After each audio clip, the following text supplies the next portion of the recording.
The SIM swap fraud is a fast-growing identity crime in which attackers hijack a victim's mobile number and use it to unlock financial and digital accounts. By convincing a telecom provider to move the number onto a SIM card they control, criminals receive calls, texts, and one-time passwords meant for the real user.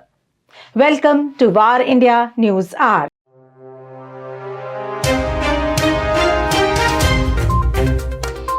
The scheme usually starts with data collection.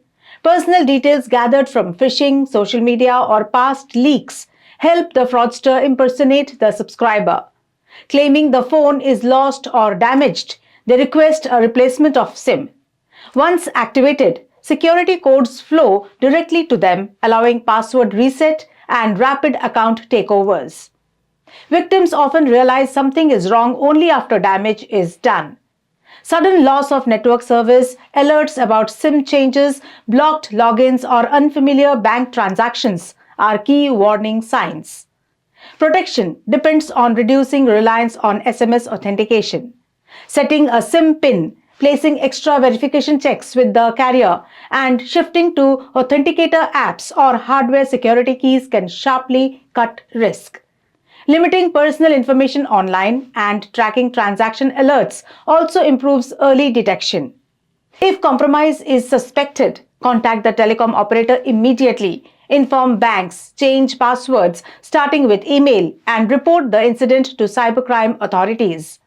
Speed is critical. The longer criminals control the number, the more doors they can open. Let's look into today's headlines. BEL to develop green power data center segment.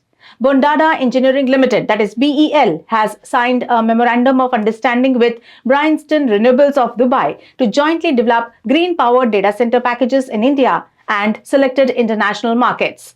The partnership is intended to address growing demand for sustainable digital infrastructure and support the expansion of energy-efficient renewable power data facilities. The MOU set out a framework for collaboration on the development and deployment of data center project packages powered by green energy. India anchors Lenovo's AI vision. Lenovo placed India at the center of its global strategy at Tech World 26 in New Delhi, showcasing AI PCs, hybrid infrastructure, and ambient intelligence. Leaders, including Shailendra Katyal and Matthew Zielinski, stressed scalable architectures, governance, and localization. From Cura to next-gen data platforms, the message was clear. India will help design, deploy, and democratize AI worldwide. Lenovo's strategy highlighted on-device intelligence working in tandem with silicon partnerships and software optimization. The result, executives said, is faster response, stronger privacy control, and seamless multitasking across work and life scenarios. After $30 billion funding round, Anthropic's valuation reaches $380 billion. Anthropic has raised $30 billion in its latest funding round, more than doubling the Claude chatbot maker's valuation to $380 billion. This latest funding round underscores massive investor interest in the startup and the broader AI industry. The company has differentiated itself by focusing its model training on coding and helping the company gain an edge over rivals in the enterprise AI market. Anthropic's recently launched series of plugins for the co-work agent has sparked a brutal sell-off in global software stocks. Niti Aayog urges an AI-driven revamp of India's technology services sector. Ahead of the India AI Impact Summit 2026, Niti Aayog has urged a fundamental restructuring of India's technology services industry around artificial intelligence, warning that the current labor-intensive model will not sustain global competitiveness. According to Niti, India's technology services industry, currently valued at around $265 billion and contributing 7% to gross domestic product, is already facing a growth slowdown of 4 to 5% due to AI-driven automation and broader macroeconomic shifts. Russia fully blocks Meta-owned WhatsApp. Meta Platforms' owned messenger app WhatsApp has been completely blocked in Russia for failing to comply with local law, the Kremlin said.